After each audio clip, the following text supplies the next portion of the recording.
Yun ang leadership na kailangan natin ngayon. And I guess that's a good decision na ginawa ng presidente natin.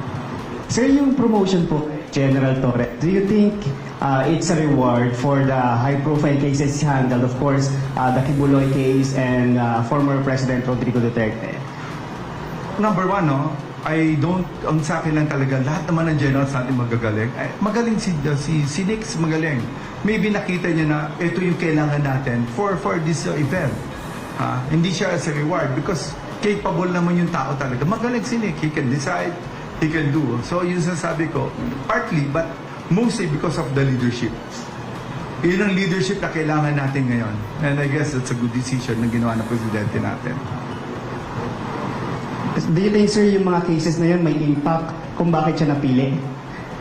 Alam mo, it's the prerogative of the president, but ang sinasabi ko lang, magaling po yung tao. Pagka nandito ka sa Chief PNP, hindi yung anong na-contribute mo eh. How you will lead the big organization. And I guess it's one factor na nakita ng presidente natin na General Torre can lead the Philippine National Police, the 232,000 Philippine National Police. Sir, again for General Torre, he has to fill a big shoe. Kasi kay ngayang magiging predecessor. So ano po bilin nyo sa kanya? Dahil nga ang dami niyang kakaharapin ngayon na siya na ang mamumuno sa PNP.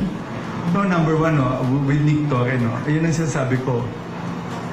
Wala na siya doon kasi sabi ko nga, yung ayoko mag-iwan ng mas malaking problema. So, konti lang yung problema ni Nick, yung din kami. Kasi sabi ko, yung problema ko dapat yung next sa Chief PNP, dapat hindi na yung the same problem that I have right now. Kaya kinurek ko yung lahat ng problema ng within the organization. Yung internal, yung processing. Hindi, of course, hindi nyo nakikita. Kaya si Nick will be have a different, mas lighter ang magiging problema niya kaysa naging problema ko ngayon.